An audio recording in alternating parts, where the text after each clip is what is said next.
Daniel, capítulo 5, verso número 1. Vamos a continuar con nuestra serie, Fieles hasta el final.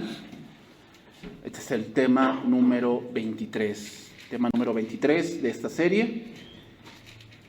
Y vamos a ver hoy este tema titulado La vanagloria de la vida. ¿Okay? La vanagloria de la vida. Vamos a ver aquí a alguien que es el contraste de lo que es Nabucodonosor. Y la Biblia está llena de estos contrastes, hermanos. Vamos a ver siempre a dos personajes que van por lados contrarios en ciertas decisiones y en cierta parte de la vida. ¿Okay? Dice ahí Daniel capítulo 5, verso número 1. El rey Belsasar hizo un gran banquete a 1000 de sus príncipes, y en presencia de los 1000 bebía vino.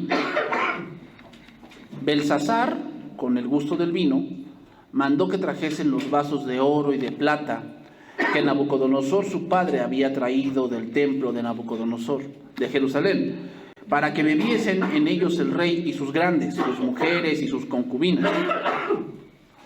Entonces fueron traídos los vasos de oro que habían traído del templo de la casa de Dios que estaba en Jerusalén, y bebieron en ellos el rey y sus príncipes, sus mujeres y sus concubinas. Bebieron vino y alabaron a los dioses de oro y de plata, de bronce, de hierro, de madera y de piedra. En aquella misma hora aparecieron los dedos de una mano de hombre que escribía delante del candelero sobre lo encalado de la pared. El rey palideció y sus pensamientos lo turbaron, y se debilitaron sus lomos y sus rodillas daban a la una con la otra. Y ahí hasta ahí vamos a estudiar el día de hoy. Hermanos, ¿cuántos no piensan hoy como Belsasar? Vivir la vida fuera de la voluntad de Dios, haciendo lo que los demás, sin pensar en las consecuencias. El problema del ser humano es que piensa que Dios no tiene nada que ver con él. Si él no cree, si él no asiste a una iglesia, si él no tiene nada que en su casa, ni una Biblia, ¿verdad? Entonces, por consecuencia, él piensa que Dios es ajeno a él y que Dios se dedica a sus asuntos y yo me dedico a los míos, ¿verdad? Así él piensa el ser humano. La fiesta de Belsasar provee otra demostración de que Dios está en control de todas las circunstancias, aún de las que suceden en las naciones paganas. Este relato que estamos leyendo tenía como objeto animar a los israelitas en los días inseguros que se avecinaban. Recuerden que este fue el último rey que tuvo Babilonia. Después viene el imperio medo-persa con Ciro. Los 4 incidentes mencionados en los capítulos anteriores, hermanos, ocurrieron durante el reinado de Nabucodonosor. Después del último pasaron cerca de 25 años. Entonces, entre el capítulo 4 y el capítulo 5 hay 25 años de diferencia, sin que sucediera nada notable que comentar. Ahora voy a mencionar un poco de historia, hermanos, para llegar a este punto que estamos a punto de estudiar y ver cómo lo que se construye en años, el hijo que es disipador de todo, lo puede destruir en un momento. Voy a leer algunos proverbios para que entendamos que así es. Por si Proverbios 18:9 dice: también el que es negligente en su trabajo es hermano del hombre disipador. Lo voy a leer en el lenguaje actual, ese pasaje, Proverbios 18:9. El vago y el destructor hasta parecen hermanos, ¿no? El vago y el destructor hasta parecen hermanos. O sea, van hacia el mismo punto, hacia el mismo final. ¿Cuál? Tener necesidad. Y es lo que hoy estamos viendo, ¿verdad? Hoy estamos viendo uno de los fenómenos que se están viendo. Hoy es que jóvenes que no tienen estudio, pero tampoco quieren trabajar, Y los trabajos que hay disponibles, o sea, ellos dicen, es que no hay trabajo. No, no hay un trabajo que a ti te guste. Pero no puedes aspirar a más teniendo simplemente la primaria. No puedes aspirar a más. Pero no les gusta. Y el vago y el destructor hasta parecen hermanos. ¿Ah? Entonces los jóvenes se dedican a vagar por las calles, a aplanar calles. ¿Y qué empieza a faltarles? Pues el dinero. Y son presa fácil o son material humano para, adivina qué, las organizaciones delincuentes. ¿Ah? Pero el vago y el destructor hasta parecen hermanos. Proverbios 19:26 dice: el que roba a su padre y ahuyenta a su madre es hijo que causa vergüenza y acarrea oprobio. Dice: cesa, hijo, de oír las enseñanzas que te hacen divagar de las razones de la sabiduría. Lo voy a leer en traducción viviente, ese pasaje, Proverbios 19:26. Los hijos que maltratan a su padre y echan fuera de la casa a su madre son una deshonra pública y una vergüenza. Dice: hijo mío, si dejas de escuchar la instrucción, le darás la espalda al conocimiento. Cuando un hijo desecha las cosas que le han aconsejado sobre cómo llevar ciertas cosas que él debe llevar, va a acarrear destrucción a su vida. Sin duda, Nabucodonosor se esforzó por hacer de Babilonia un gran imperio, por lo cual Nabucodonosor fue hecho como una bestia porque se jactaba de lo que él había logrado. Pero lo que muchos años cuesta, en un momento se puede ir. Los padres levantaron un negocio toda su vida y llega el hijo y el negocio se va. ¿Verdad? Después de la muerte de Nabucodonosor en el 562, sobrevino un tiempo de debilidad, confusión y conflicto interno. Su hijo, Marduk, heredó el trono de su padre y gobernó hasta que su cuñado, Neriglissar, lo asesinó. Al morir este último, su hijo, Marduk, asumió el poder. Unos meses más tarde, este monarca fue asesinado de un golpe de estado por Nabonido. Y Nabonido estableció su trono, pero estaba muy interesado más no en gobernar, sino en levantar monumentos, en sacar todos los templos religiosos y volver a Babilonia a los dioses antiguos. Entonces viajó hasta Arabia, luchando contra otras naciones, y estableció nuevas relaciones comerciales y centros de adoración hacia la luna y todos los símbolos del zodiaco.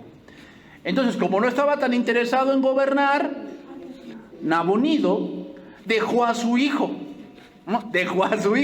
a cargo de Babilonia. ¿Quién? Belsasar. Muchas personas de Babilonia consideraban que estos centros de adoración constituían una traición a Marduk, el dios histórico tradicional del pueblo. Y debido a sus largos viajes e interés cultural, Nabonido nombró a su hijo Belsasar corregente del reino mientras viajaba. Belsasar era bueno como soldado, pero muy malo como gobernante. Era muy malo.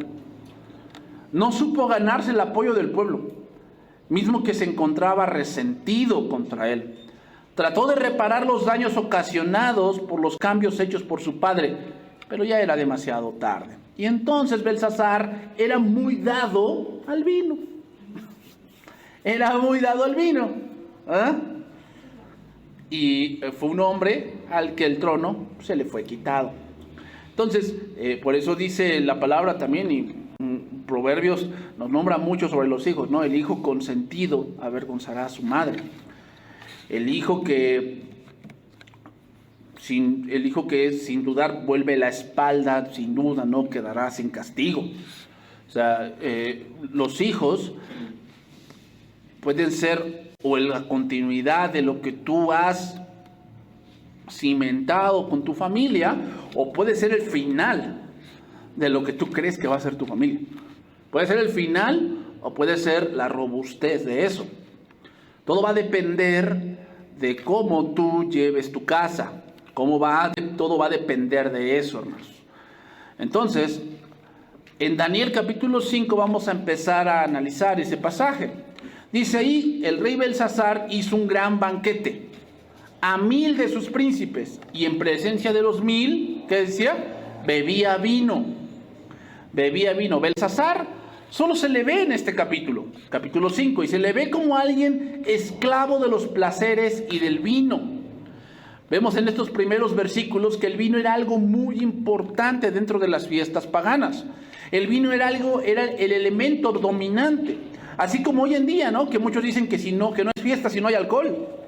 No es fiesta si no hay vino. Y vemos que es la bebida lo que desencadenó la maldad que se produjo a continuación en los próximos versos. Entendemos que cuando se tiene poder debe ir acompañada de carácter y sabiduría. O sea, el hecho de que Dios te permita tener cierto nivel de autoridad es porque debes desarrollar carácter.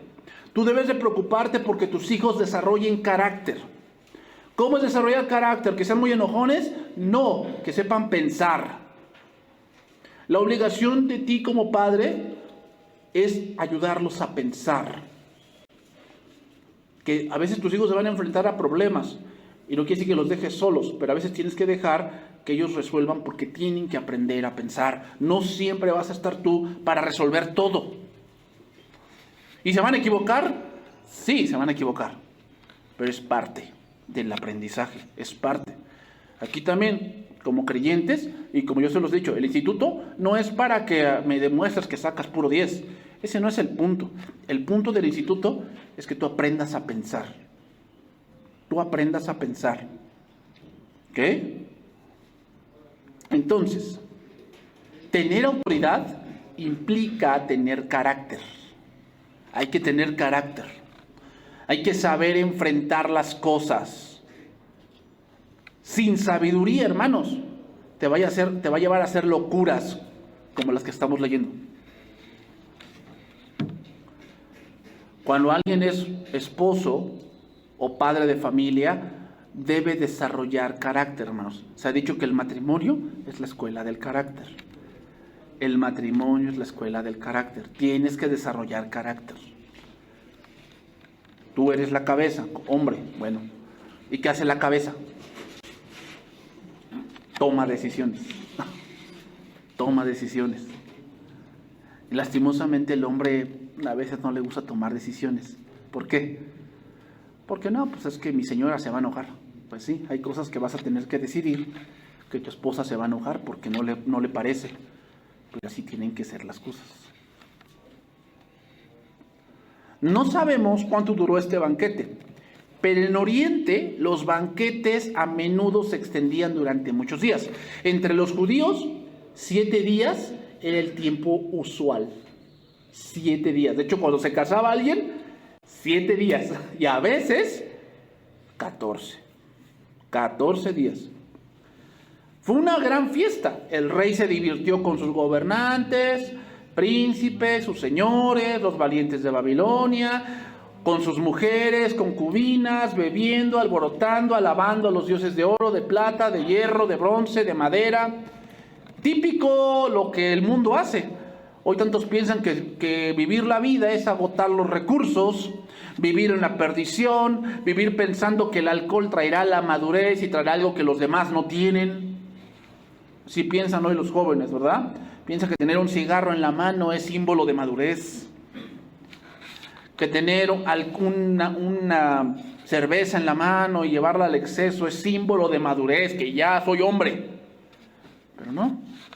Podemos ver nosotros en las películas como hijos que se comportan de esa manera. El padre le quiere enseñar, le quiere dejar el negocio, pero ve que su hijo no tiene el carácter para llevar el negocio. No lo tiene. Es buen bebedor y tiene amigos que lo llevan porque él es el hijo del jefe, pero no tiene carácter para llevar el negocio. No lo tiene.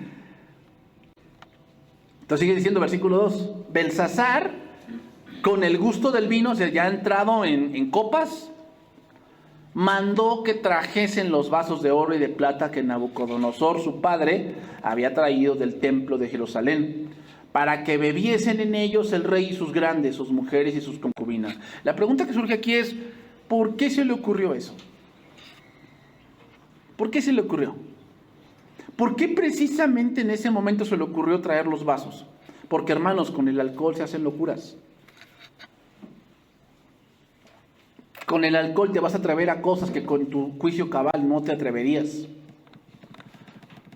Por eso dice Proverbios 31, versículo 4. Dice, no es de los reyes, o Lemuel, no es de los reyes beber vino, ni de los príncipes la sidra. No sea que bebiendo olviden la ley y perviertan el derecho de todos los afligidos. Voy a leer otro pasaje. Proverbios 23:20. Proverbios 23:20. No estés con los bebedores de vino. No estés con los bebedores de vino, ni con los comedores de carne, porque el bebedor y el comilón empobrecerán. Porque el bebedor y el comilón empobrecerán, y el sueño hará vestir vestidos rotos. No estés con los bebedores de vino. Entonces, una parte de formar carácter es saber elegir tus amistades. Tú debes de saber elegir tus amistades. Pero alguien que no puede ser un amigo, muy amigo tuyo es un bebedor de vino, ¿no? ¿Por qué no? Porque empobrecerán. ¿Por qué? Porque solamente son tus amigos cuando tú invitas, cuando tú tienes. Pero cuando no tienes, ¿qué va a pasar? Desaparecen. Quién sabe cómo, pero desaparecen. Entonces, esto es más o menos lo que estos hombres están haciendo hoy. Se están arrodillando ante el Dios de este mundo. El traer los vasos del templo, hermanos, era para burlarse. Era para burlarse. Para hablar mal del Dios de Israel y de todo el universo. Parece que no aprendió en cabeza ajena. No aprendió de las vivencias de su padre Nabucodonosor. No aprendió. Es más, este hombre era más perverso que su padre, Belsasar. ¿Sabes por qué era más perverso? Porque si tú sabes lo que ocurre, y aún así piensas que a ti no te va a pasar, pues tal vez en ese punto serías tú más tonto que aquel que le pasó. Daniel 5:3. Entonces fueron traídos los vasos de oro que habían traído del templo de la casa de Dios que estaba en Jerusalén, y bebieron en ellos el rey y sus príncipes, sus mujeres y sus concubinas. Bebieron vino y alabaron a los dioses de oro y de plata, de bronce, de hierro, de madera y de piedra.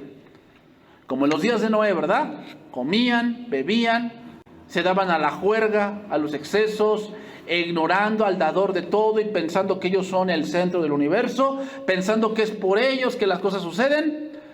Entonces, hermanos, los juerguistas se vuelven atrevidos e imprudentes. Los que les gusta esta parte de andar de bebedores y comilones y toda la cosa, se vuelven atrevidos e imprudentes. Se habían olvidado del poder de Dios de los hebreos que se mostró en los días de Nabucodonosor, porque no solamente fue Nabucodonosor, hermanos, acuérdense que no solamente fue el que se volviese como una bestia, más cosas antes habían ocurrido, los sueños de Nabucodonosor, la parte de lo que pasó con los amigos de Daniel, o sea, todo eso estaba registrado y lo podemos ver porque más adelante cuando aparece la leyenda dicen: yo conozco un hebreo que sabe traducir enigmas. O sea, sí estaba por ahí algo de que lo que había pasado anteriormente, o sea, no era algo ignorado. Calentados con vino y exaltados con orgullo, pusieron sus manos sacrílegas sobre los vasos de oro que habían sido traídos del templo de la casa de Dios que estaba en Jerusalén, y bebieron de aquellas copas sagradas. Y mientras bebían a sus ídolos, uno puede fácilmente creer que se burlaron del Dios de Israel. Y recuerden, hermanos, que en esas fiestas el entrados en vino y adorar a los dioses implicaba fornicación. Implicaba eso. implicaba orgías, implicaba todo eso. O sea, darle rienda suelta a la carne. Casi pues, se podía imaginar la escena ante mí, ¿no?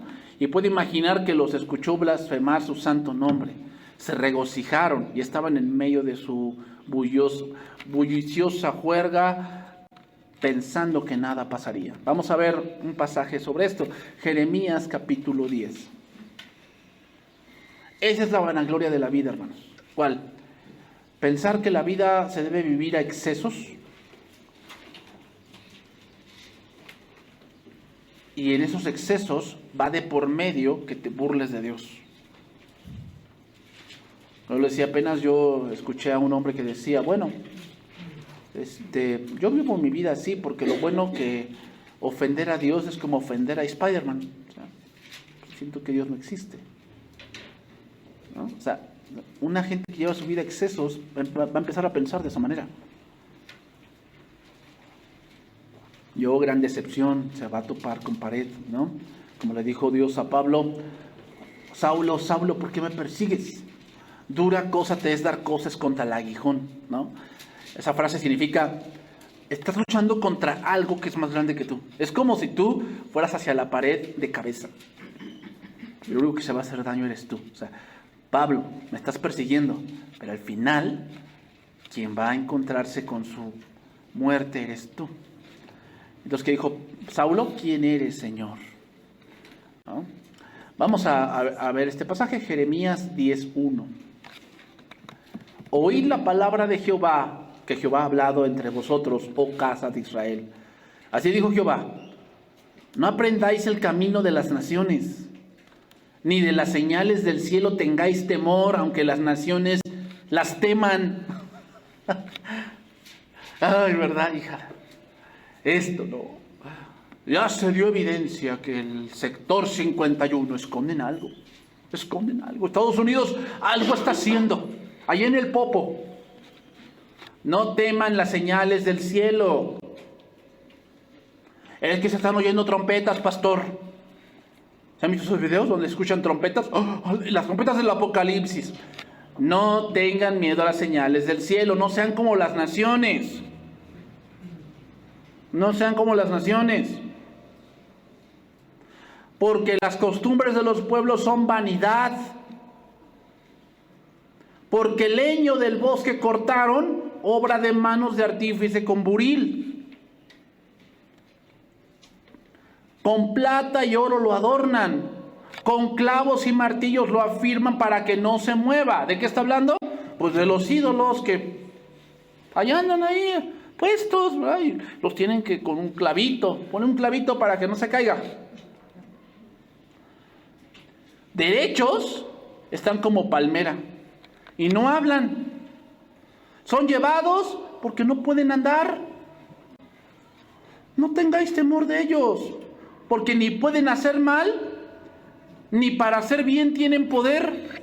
O sea que lo que viene a las personas no es por ese ídolo, es la gracia de Dios, aún a los malos. Por eso dijo Cristo en Mateo, sed como vuestro Padre que está en los cielos, que saca el sol para buenos y para malos. O sea, las cosas que los malos pueden lograr, hermanos, es gracia de Dios. No es del idolito, Ellos le achacan eso que por eso me vengo de rodillas, porque yo le pedí algo y me lo cumplió. ¿Tú piensas que fue esa imagen? Ahí dice que no pueden hacer mal, ni para hacer bien tienen poder. ¿Sí lo entiendes? Que no tienen poder, que no, es bien milagrosa. No. Ni aunque pongas a San Antonio de cabeza vas a encontrar marido. No. Dice, el que haya esposa haya el bien y alcanza la benevolencia de María. Así dice, de San Judas, de Jehová. Hermanos, tenemos que entender que las cosas aún donde la gente no cree en Dios, Dios tiene el control. No crean que porque ellos no creen, pues Dios no se mete con ellos. Entonces no sería Dios. No, hermanos, Dios tiene el control sobre todo.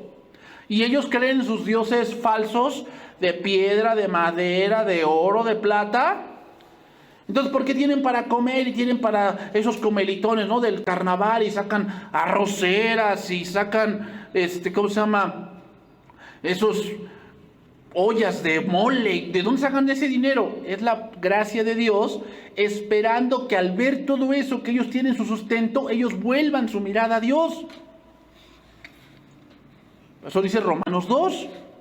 O ignoras la gracia, las riquezas de su benignidad, paciencia y longanimidad, la cual te guía al arrepentimiento. O sea, Dios bendice a la gente, Dios les da su alimento, Dios saca la lluvia, o Dios manda la lluvia, Dios saca el sol, Dios saca la luna, Dios les da un techo, Dios les da un auto, esperando que con eso la gente reconozca al Dios del cielo. Pero dice Romanos 1, ¿no? Pero habiendo conocido a Dios, no le glorificaron como a Dios ni le dieron gracias, sino que se envanecieron en sus razonamientos y su necio corazón fue entendido. O sea, la gente conoce que hay un Dios, pero el Dios de la Biblia no les gusta. No les gusta ese Dios. Por eso ellos se hacen dioses. Sigue diciendo, versículo 6. No hay semejante a ti, oh Jehová. Grande eres tú. Grande tu nombre es en poderío. No hay otro como nuestro Dios, hermanos. Así que eso de que no hay una lucha entre el bien y el mal, no. Es que Dios y Satanás están peleando por las almas. ¿Estaríamos diciendo que Satanás es como Dios? No, no hay otro como nuestro Dios, no hay. Satanás es un subordinado. Por lo tanto, por eso no podemos decir que hay cristianos endemoniados, porque estaríamos diciendo que un demonio está a la par de Dios y que puede habitar en tu corazón. No, no hay otro como nuestro Dios, no hay, no existe. ¿Saben qué es lo único que Dios no conoce? Otro Dios como Él, no hay, hermanos. Hasta la lógica te lo dice de que no, es que hay cristianos endemoniados. Entonces, si hay un endemoniado así, que se diga cristiano, no es. Eso no existe, hermano. Puede haber cristianos llenos de avaricia, eso es otra cosa. Pero estar lleno de algo y posesionado no es lo mismo. Ananías, ¿de qué llenó Satanás su corazón? De la avaricia, pero no estaba posesionado. Satanás llenó su corazón y era cristiano porque se murió. No estaba posesionado, estaba lleno de avaricia, lleno de codicia. Tú puedes estar lleno de envidia, de rebeldía, de amargura. Eso no implica que no seas cristiano. Esa es otra cosa. Pero no hay como nuestro Dios. No hay, hermanos.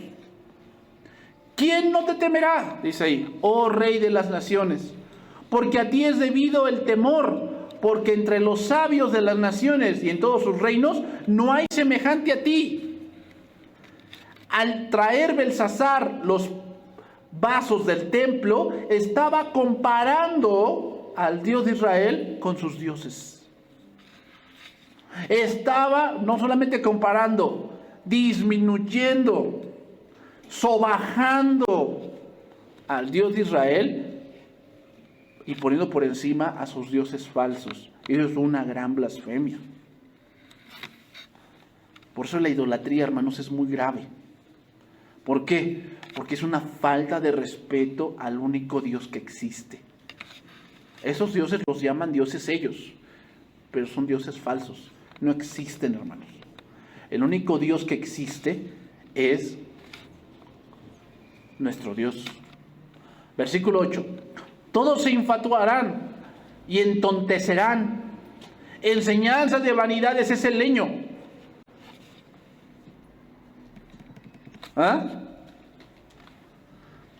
Traerán plata batida de Tarsis y oro de Ufaz, obra del artífice y de manos del fundidor. Los vestirán de azul y de púrpura, obra de peritos en todo. Mas Jehová es el Dios verdadero. Él es Dios vivo y Rey eterno. A su ira tiemblan la tierra y las naciones no pueden sufrir su indignación. ¿Se acuerdan, hermanos, cuando estaba la pandemia? Y el presidente de la República dijo, no, es que nosotros no necesitamos cubrebocas, y sacó una estampita. ¿Y por qué se burla la gente? Porque luego en ese momento dicen, a ver, ¿cómo una estampilla nos va a salvar en la salud? ¿Se dan cuenta? O sea, el mismo hombre en un punto llega a la conclusión de que eso no lo puede salvar, pero lo adora. Mira, vamos a ir más allá de la racionalidad. ¿No se supone que tú debes de confiar en algo que es más poderoso que tú? No creo que una vaca sea más poderosa que tú. ¿O un leño? ¿El yeso? ¿Es más poderoso que tú? Pues es irracional. Pero cuando alguien es idólatra se vuelve tonto. Por eso dice que se entontecen. Empiezan a razonar tonterías. Mas Jehová es el Dios verdadero, el Dios vivo, el Rey eterno. A su ira tiembla la tierra y las naciones no pueden sufrir su indignación. Les diréis así: los dioses que no hicieron los cielos ni la tierra, desaparezcan de la tierra y de debajo de los cielos. El que hizo la tierra con su poder, el que puso en orden el mundo con su saber y extendió los cielos con su sabiduría, a su voz se produce muchedumbre de aguas en el cielo y hace subir las nubes de lo postrero de la tierra, hace los relámpagos con la lluvia y saca el viento de sus depósitos. Todo hombre se embrutece y le falta ciencia, se avergüenza de su ídolo todo fundidor, porque mentirosa es su obra de fundición y no hay espíritu en ella. ¿Qué dice? Todo hombre se embrutece y le falta ciencia. Y eso se ve, hermanos. Los países más idólatras son los más pobres y los que menos ciencia hacen. México no vive de la ciencia. México vive de sus recursos naturales y México es un país tan idólatra. Vean los países de primer mundo, que ahora ya se desviaron, pero los países de primer mundo fueron poblados por reformadores, que siguieron la Biblia, que siguieron principios bíblicos. Porque todo hombre se embrutece y le falta ciencia. ¿Por qué? Porque son idólatras. Entonces, hermanos, por eso dice que el principio de la sabiduría es el temor de Jehová. O sea, si tú quieres tener esa habilidad de que Dios te permita hacer otras cosas, lo primero que tienes que hacer es quitar los ídolos de tu corazón, si no te vas a embrutecer. Porque vas a empezar a tomar decisiones en base a tu ídolo y no en base a Dios.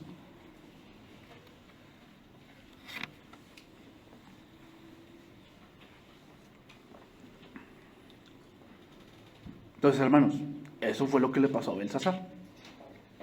Vamos a ponerlo así, era un bruto. Era un hombre sin sabiduría. Era un hombre que no conocía el tiempo que estaba viviendo. Entonces, ¿qué es la mejor herencia que le puedes dejar a tu hijo? Que conozca a Dios. Que conozca a Dios. Porque así el día que tú no estés, tu hijo tiene la sabiduría. ¿Cuál es la sabiduría? La palabra. Hermanos, entendamos, cuando el hombre, el ser humano, rinde honor a la criatura antes que al Creador, el cual es bendito por los siglos de los siglos, amén, está acarreando sobre él maldición. Porque es una gran deshonra, una gran falta de respeto, hacer culto a lo que no funciona. Es una gran falta de respeto a lo que nada es y a lo que nada puede hacer. Es una gran falta de respeto. Dios sin duda iba a actuar contra este rey soberbio y contra todo aquel que sigue por este camino, dando culto a la criatura antes que al Creador. La respuesta no se hizo esperar contra este rey, hermanos. Veamos, hermanos, ¿cuál es la característica de un rey que no conoce a Dios? Su principal característica es la arrogancia y la altivez. Esa es su principal característica.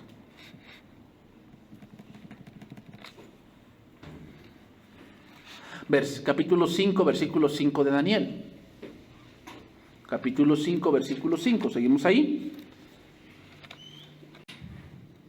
En aquella misma hora aparecieron los dedos de una mano de hombre, que escribía delante del candelero sobre lo encalado de la pared del palacio real, y el rey veía la mano que escribía. Entonces el rey palideció y sus pensamientos lo turbaron, y se debilitaron sus lomos, y sus rodillas daban la una contra la otra. Pero detente, ¿no? ¿Cuál fue el problema? El rey fue golpeado por algo que vio. Su semblante cambió y se puso mortalmente pálido. La copa de vino se le cayó de las manos y le temblaron las rodillas. Temblaba de pies a cabeza. Nos preguntamos si tal vez sus señores y nobles se sintieron como él. Tal vez pensaron que estaba borracho, pero a lo largo de la pared, destacándose a la luz viva, vieron letras de forma extraña que dictaban su sentencia. La alegría y el folclor del banquete se detuvieron bruscamente cuando de repente notaron los dedos de una mano que apareció y escribió 4 palabras sobre la pared encalada del salón del palacio. El hecho de que el rey viera solo unos dedos escribiendo sobre la pared lo alertó inmediatamente y supo que estaba presenciando algo que estaba siendo sobrenatural y que decía algo sobre su persona.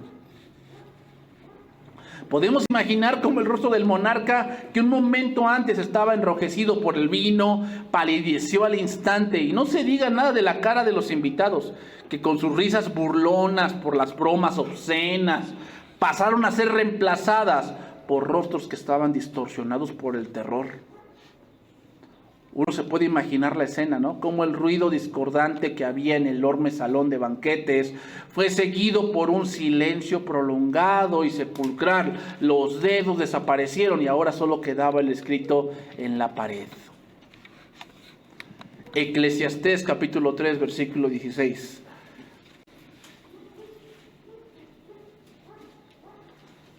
Dice este pasaje, Eclesiastés 3, 16 al 20.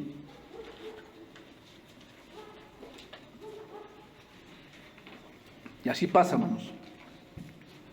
Llega un momento en la vida del ser humano donde o le sigues o te detienes. En un momento el ser humano tal vez no ve unos dedos en la pared escribiendo, pero sí ve la intervención de Dios en su vida, diciéndole o te detienes o aquí terminas. Es lo que dice ahí, Eclesiastés 16. Vi más debajo del sol, en lugar del juicio. Allí impiedad y en lugar de la justicia allí iniquidad. Y dije yo en mi corazón, al justo y al impío juzgará Dios, porque allí hay un tiempo para todo lo que se quiere y para todo lo que se hace. Hay un tiempo para todo lo que se quiere y todo lo que se hace, pero al final tenemos que dar cuentas a Dios. Dije en mi corazón, es así por causa de los hijos de los hombres, para que Dios los pruebe y para que vean que ellos mismos son semejantes a las bestias. Porque lo que sucede a los hijos de los hombres y lo que sucede a las bestias, un mismo suceso es. ¿Cuál? Como mueren los unos y así mueren los otros. Y una misma respiración tienen todos, y tienen más el hombre que la bestia, porque todo es vanidad. Todo va a un mismo lugar, todo es hecho del polvo y todo volverá al mismo polvo. ¿Qué está diciendo Salomón aquí? Recuerden que Eclesiastés es una disertación de un hombre que ya vivió mucho tiempo, que ya está entrado en años, y ya un hombre que ha vivido una vida, empieza a disertar que hay cosas que no valen la pena hacer. No vale la pena, o sea, no vale la pena invertir tiempo, invertir tus mejores años de tu vida en eso, no vale la pena porque es vanidad, o sea, no obtienes nada. Eso es lo que está diciendo Salomón, lo que está diciendo es, el hombre impío y el justo, al final Dios los va a juzgar y va a encontrarse con algo igual, que es morir. Pero, ¿cómo llegamos ahí? Los dos hombres que hemos estado comentando aparecen en el contexto de una larga serie de figuras contrastadas en la Biblia. Por decir, las Sagradas Escrituras nos muestran frecuentemente la naturaleza extraordinaria de los efectos de la gracia de Dios en alguna de las figuras que leemos. Por decir, tenemos a Abel y encontramos también a Caín. quien detestaba a Dios y cometió un asesinato. Por un lado tenemos a Abel, que sigue a Dios, que busca agradar a Dios, que trae lo mejor, pero lo mejor no era el corderito, sino su corazón. A la par de Caín. ¿Por qué Dios no aceptó la ofrenda de Caín? Porque Caín no trajo el corazón. Caín trajo cosas terrenales, pero no trajo su corazón.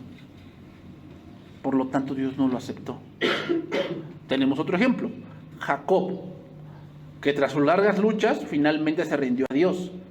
Pero también tenemos a Esaú, que a pesar de que veía que sus mujeres agriaban la vida de sus padres, no se convenció de su error.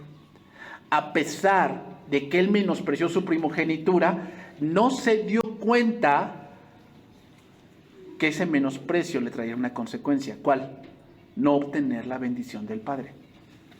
O sea, decimos, Jacob le robó la bendición. No, hermanos.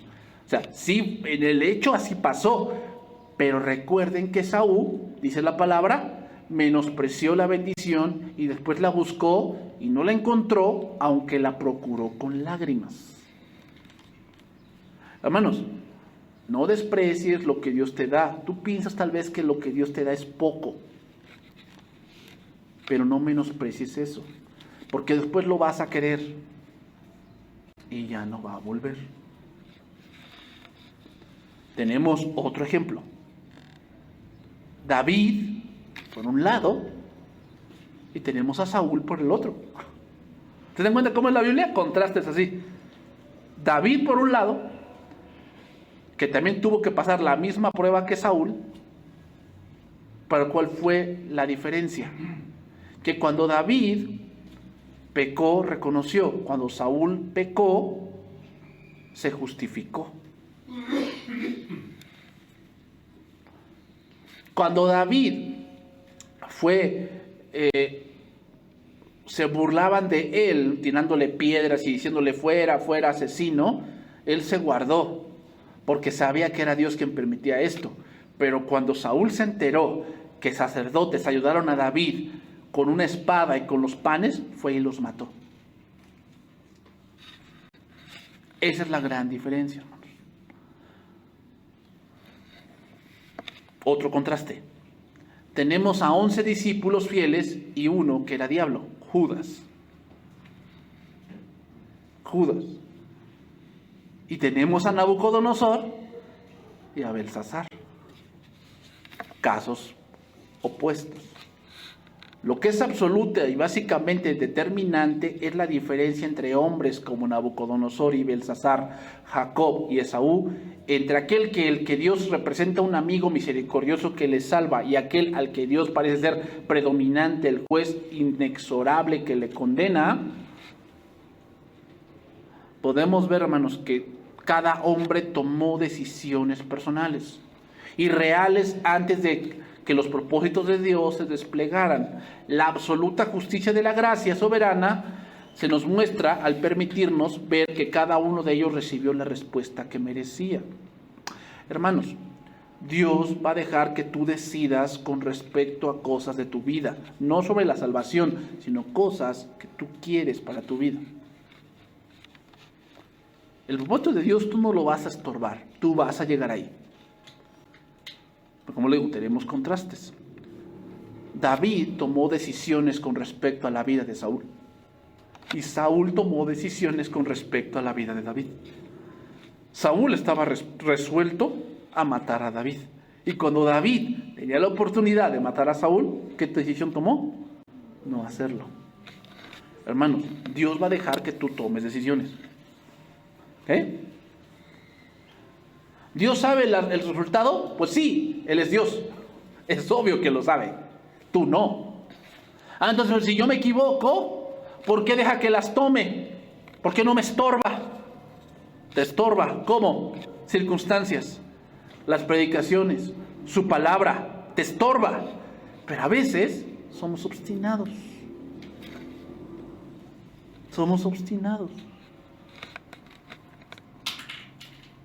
Y pensamos que eso a mí no me va a pasar.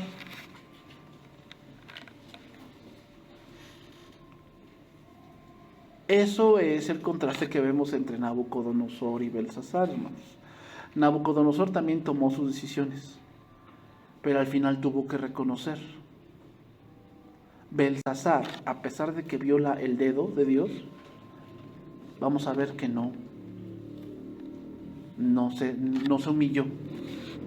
Él siguió su vida. Y así muchos, ¿no?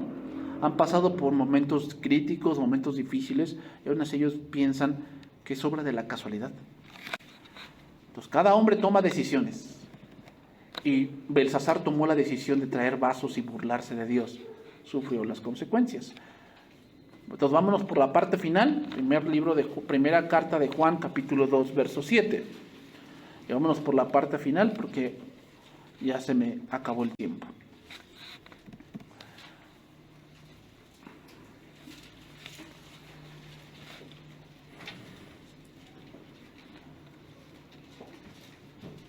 Dice ahí, primera carta de Juan, capítulo 2, verso 7. Con este verso vamos a ir terminando. Vamos a analizar aquí otra idea y vamos a ir terminando. Hermanos, no os escribo mandamiento nuevo, sino el mandamiento antiguo que habéis tenido desde el principio. Este mandamiento antiguo es la palabra que habéis oído desde el principio. Sin embargo, os escribo un mandamiento nuevo, que es verdadero en él y en vosotros, porque las tinieblas van pasando y la luz verdadera ya alumbra. El que dice que está en luz y aborrece a su hermano, está todavía en tinieblas. El que ama a su hermano permanece en luz y en él no hay tropiezo. Ok, ¿cuál es el mandamiento nuevo? Primero dice, no os escribo un mandamiento nuevo, y después dice, aquí hay un mandamiento nuevo. ¿Cuál es? El mandamiento nuevo, el que no es nuevo, es amarás a tu prójimo. Ese es un mandamiento antiguo. ¿Cuál es el mandamiento nuevo? Como Cristo nos ha amado. Eso es nuevo. Lo antiguo es amarás a tu prójimo. Pero ya no es como a ti mismo, como Cristo te ha amado.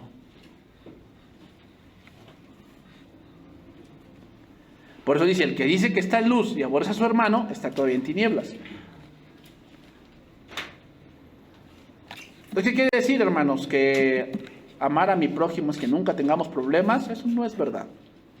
Seamos realistas, eso no es verdad. Creo que ni con tu esposa puedes lograr eso. Que no tengan problemas, ¿verdad?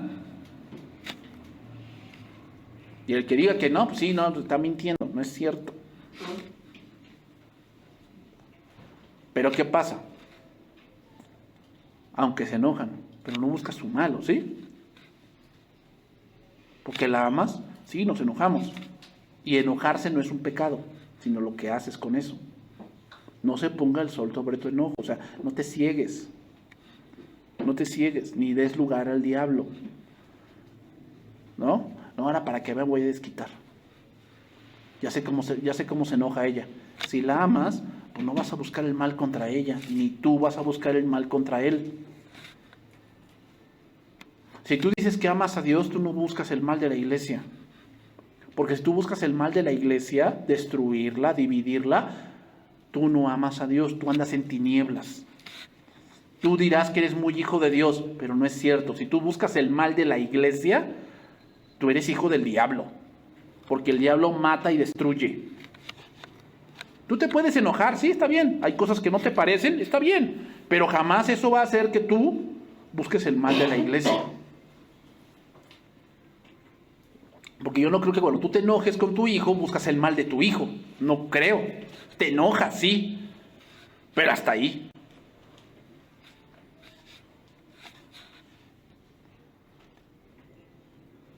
Versículo número 12. Os escribo a vosotros, hijitos, porque vuestros pecados os han sido perdonados por su nombre. Vean lo que está nombrando Juan aquí, varias áreas de la iglesia. Hijitos se refiere a gente nueva, a gente que apenas está llegando a la iglesia. Tienen que entender que sus pecados han sido ¿qué? Perdonados. Os escribo a vosotros, padres, porque conocéis al que es desde el principio. Os escribo a vosotros jóvenes, porque habéis vencido al maligno. Os escribo a vosotros hijitos, porque habéis conocido al Padre. Os escribo a vosotros padres, porque habéis conocido al que es desde el principio. Os he escrito a vosotros jóvenes, porque sois fuertes, y la palabra de Dios permanece en vosotros y habéis vencido al maligno. No améis al mundo, ni las cosas que están en el mundo. Si alguno ama al mundo, el amor del Padre no está en él, porque lo que hay en el mundo, los deseos de la carne, los deseos de los ojos y la vanagloria de la vida, no proviene del Padre, sino del mundo. Y el mundo pasa y sus deseos, pero el que hace la voluntad de Dios permanece para siempre. ¿Quién permaneció? Nabucodonosor. ¿Quién pereció? Belsasar. Joven, tú te vas a dar cuenta de muchos jóvenes en tu escuela que llevan una vida que tú quisieras llevar. Y tus padres, tú vas a decir que tus padres son mala onda, que son anticuados, que son cuadrados, que son gente que no entiende tus quereres, que si ellos nunca fueron jóvenes. Pero el que hace la voluntad de Dios permanece para siempre. Tú te vas a dar cuenta cómo ellos caen y tú permaneces. Porque el permanecer no depende de los vicios, depende de Dios. Todas las personas se quieren sentir bien respecto a sí mismas, bajar la tensión de su vida, pero nuestra naturaleza pecadora nos incita a buscar atajos para esa felicidad, que en realidad nos dejan de cualquier manera menos felices. Es obvio que como dice la película, ¿no? En busca de la felicidad. Sí, el hombre busca la felicidad, pero la busca en el lugar equivocado. Amar al mundo, en ese sentido, podría significar beber mucho o tomar pastillas para anestesiarse, comprar y vender drogas ilegales como una forma rápida de ganar dinero, o preferir el juego o el robo en lugar de trabajar. Todas estas acciones son impulsadas por los deseos malvados y todas están en conflicto con la palabra de Dios. De esas cosas nacen las adicciones. Todos quieren sentir amor y quieren expresar su sexualidad. Sin embargo, el mal que habita en nosotros puede torcer esos deseos inocentes y volvernos codiciosos. Querer cosas que no están en el momento ni el lugar adecuado. Todas estas cosas prometen satisfacción, pero ninguna lo provee. Todo conduce a la adicción. Toda la gente quiere ser alguien, ¿no? Todos anhelamos reconocimiento, que reconozcan mi esfuerzo, una medalla, un trofeo. Pero el pecado que hay en nosotros nos empuja a ser demasiado impacientes y a no permitir que otras personas descubran nuestras buenas cualidades a su propio ritmo. Por eso apresuramos el proceso con jactancia, olvidando que todas nuestras posesiones y todas nuestras capacidades son dones de Dios. ¿Verdad? Por eso hay muchos divorcios. ¿Por qué? Porque estamos en el día de lo express y pensamos que nadie me valora. No, tal vez tu pareja te valora, pero también tienes tú que valorar que tú también tienes debilidades y también tienes cosas que a él no le agradan o a ella no le agradan y tienes que ser paciente para trabajar en eso. No puedes hacerlo todo de golpe. La jactancia, hermanos, niega los regalos de Dios, insulta a quien los da, llena de orgullo al presumido con aires de grandeza y se pone en su mente algo que no es. Todos estos apetitos, hermanos, posesiones y situaciones son pasajeras, no satisfacen, dejan a la gente fría y muerta espiritualmente. Lo que realmente importa es hacer la voluntad de Dios, y quienes las hacen vivirán para siempre. Vivirán para siempre. ¿Quieres que las cosas que haces duren? La respuesta es: haz las cosas como Dios te dice. Así van a durar las cosas. Si tú no las haces así, el mundo pasa y sus deseos. Pero el que hace la voluntad de Dios permanece para siempre. Vamos a orar, hermanos, y vamos a terminar este tiempo.